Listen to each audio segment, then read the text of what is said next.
Queridos irmãos e irmãs, neste 22º domingo do tempo comum, retomamos os textos do Evangelho segundo Marcos, que interrompemos nesses últimos 4 domingos, onde tivemos o capítulo 6 do Evangelho segundo João.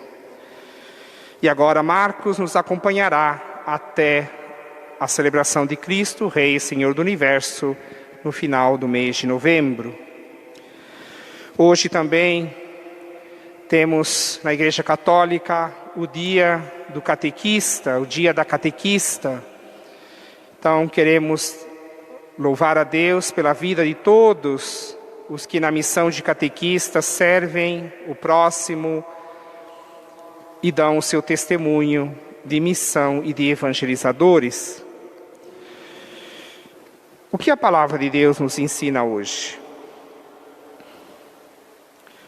Temos uma palavra bastante forte, que pode nos ajudar muito a rever a nossa vida cristã. Gostaria de sublinhar 3 ensinamentos, um de cada um dos textos sagrados. Da primeira leitura: nada acrescenteis, nada tireis, a palavra que eu vos dirijo. Guardai os mandamentos do Senhor vosso Deus. Nada acrescenteis, nada tireis da palavra. Da segunda leitura da carta de São Tiago,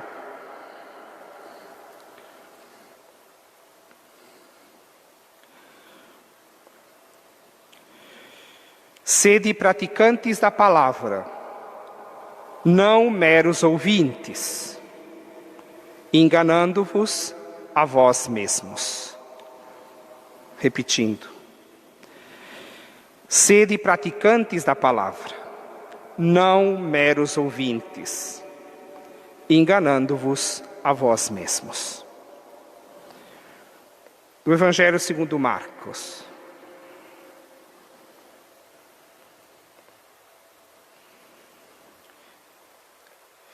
Bem profetizou Isaías: hipócritas, este povo me honra com os lábios, mas seu coração está longe de mim.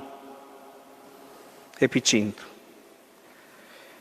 Bem profetizou Isaías: hipócritas, este povo me honra com os lábios, mas o seu coração está longe de mim.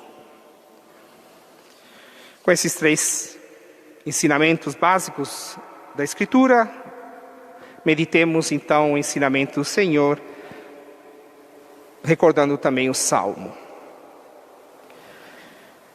Quem morará em vossa casa, ó Senhor? No vosso monte, quem habitará? Primeira pergunta. Nós desejamos habitar na casa do Senhor? Nós queremos habitar na comunhão com o Senhor? Espero que de todos, obviamente, a resposta seja sim. Desejamos, queremos. Então o salmista nos apresenta como é necessário viver para que esta realidade se torne presente na nossa vida, na nossa família, na nossa comunidade cristã. Se vocês prestam bem atenção no Salmo, tudo que o salmista ensina diz respeito ao modo como nós nos relacionamos com o próximo. Tudo diz respeito ao próximo.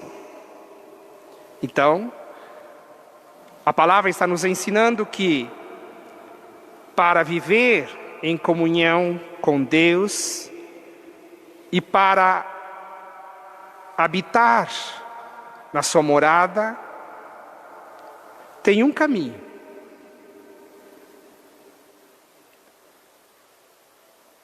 Amar o próximo. Não explorar. Não fraudar. Não mentir. Não caluniar.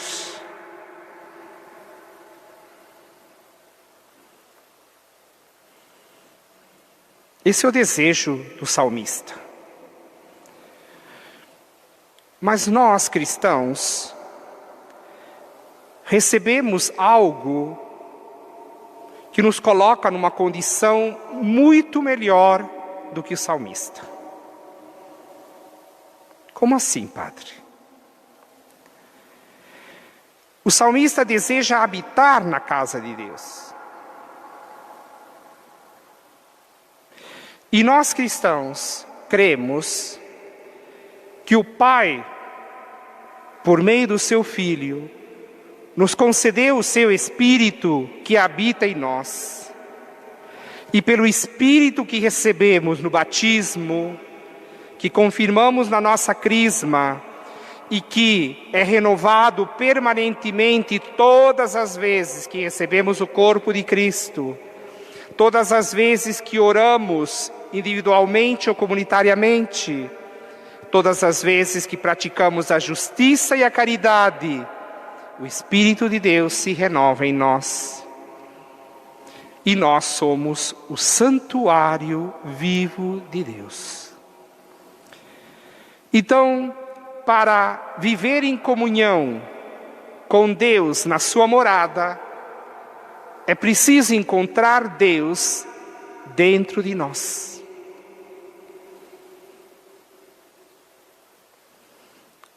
E vocês vão falar assim, mas isso é óbvio, padre. Não é tão óbvio não, porque tem muito cristão que não sabe disso. E Santa Teresa de Jesus, no século XVI, grande mística da igreja, quando ela ensinava que era preciso encontrar o Senhor no interior da sua vida, ela quase foi parar na fogueira pela Inquisição espanhola. Século XVI.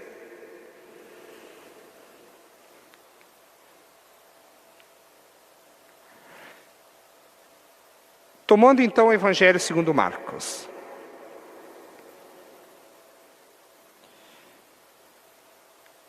Este povo me louva com os lábios, mas o seu coração está longe de mim.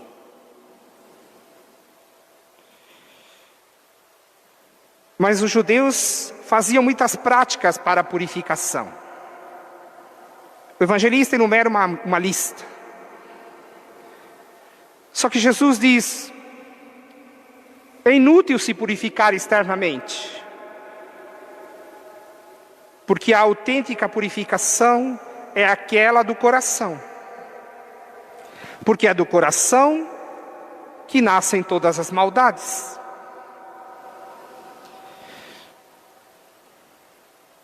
Então, a palavra está nos dizendo que nós precisamos fazer um percurso de purificação do nosso coração.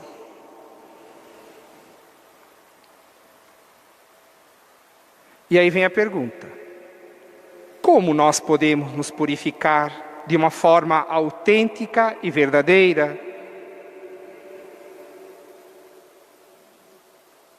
Primeira resposta. Para nós, com nossas exclusivas forças humanas, é impossível. Repito, se nós quisermos nos purificar do mal, contando exclusivamente com os nossos bons propósitos, com a nossa força humana, nós não conseguiremos. Por quê? Porque o ser humano não é a solução da sua própria ferida.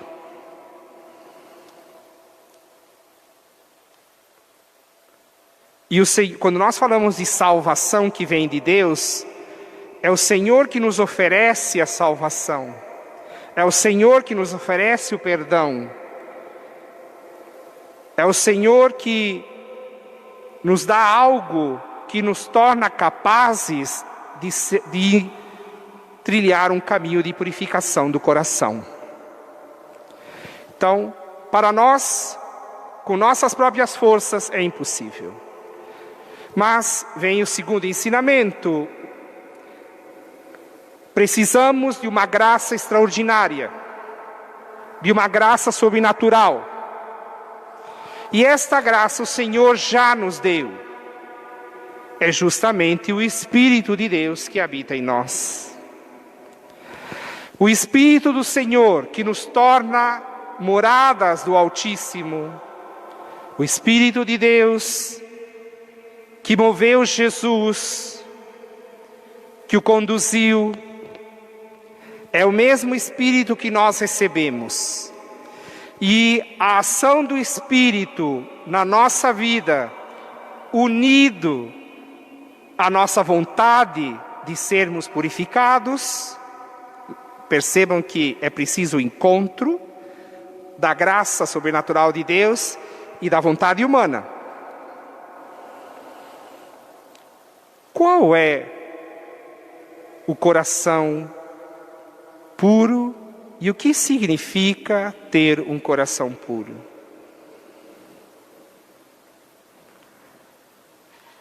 Quem tem o coração puro é Cristo, o Filho eterno de Deus. O Filho que se fez humano tem um coração humano puro. E o coração puro é aquele que faz a vontade do Pai.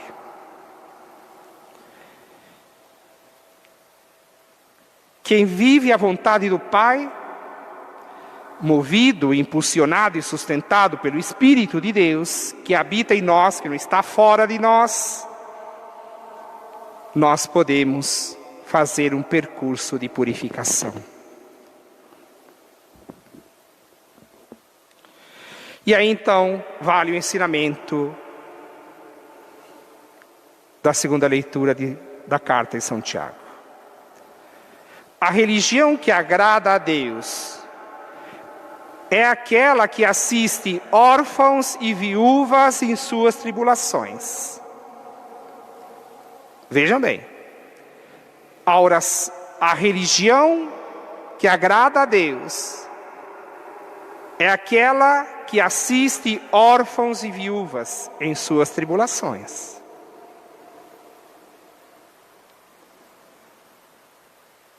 Que promove a vida do frágil, do indefeso, do vulnerável.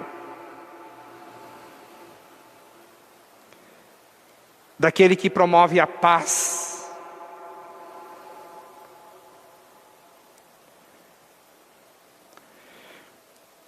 E em nosso tempo, em nossos dias, a coisa está bem complicada, né, gente? Porque hoje existe uma pregação de um cristianismo falso. Tem muita gente falando em nome de Cristo, mas ensinando o evangelho falso.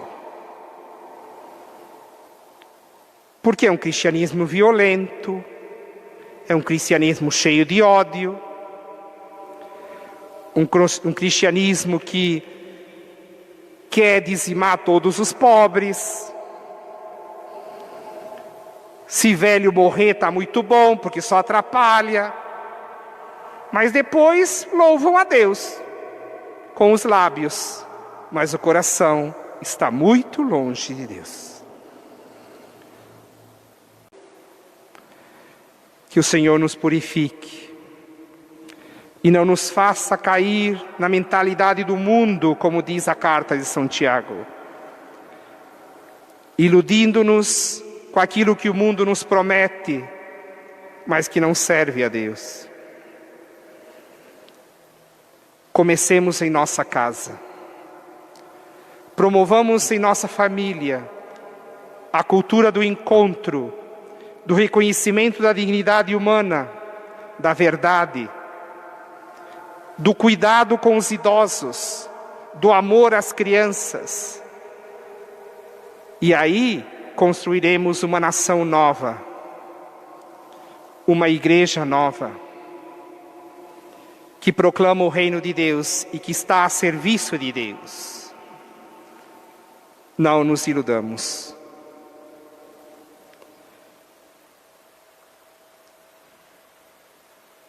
Hoje o Papa Francisco fez um apelo no final do Ângelus e chamou todos os cristãos, os católicos e as pessoas de boa vontade a se unirem na quarta-feira, 1º de setembro, para uma jornada de oração e de jejum. De oração e de jejum, uma palavra que a gente não gosta muito. Inclusive caiu muito em desuso na vida católica, o jejum. Em favor da vida do povo afegão. O Papa nos convoca. Espero que todos nós, na quarta-feira, ao longo do dia, nos unamos em prece, em oração e intercessão e façamos um jejum em favor dos que mais sofrem. O jejum nos ajuda muito na vida espiritual. Por quê? Porque o jejum disciplina a nossa vontade. O jejum nos ajuda a controlar a nossa vontade. E isso nos ajuda a não praticar o mal, quando o mal está diante de nós. Porque nós vamos exercitando a vontade com a oração e com o jejum. Ouçamos o que nos diz o Santo Padre. Coloquemos em prática esse ensinamento. Quem está com o Papa está com Cristo. Estará sempre em comunhão com a sua igreja.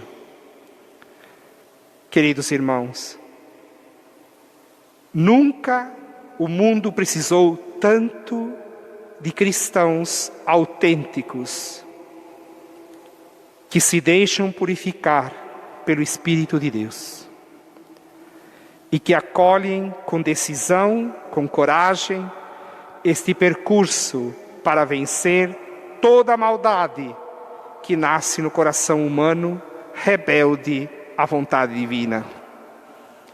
Nós não queremos ser rebeldes, nós queremos ser dóceis à vontade e à palavra de Deus.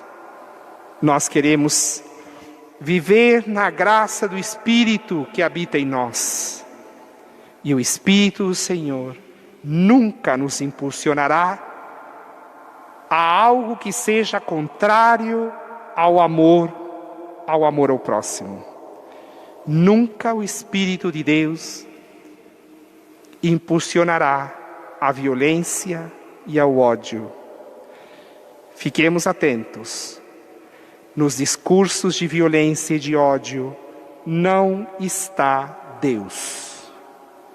Ainda que a pessoa se vista de Madre Teresa de Calcutá, mas é um falso ensinamento. Que o Senhor nos liberte do mal e que trilhemos este caminho de purificação segundo a sua vontade. Que o Senhor tenha misericórdia de nós. Amém.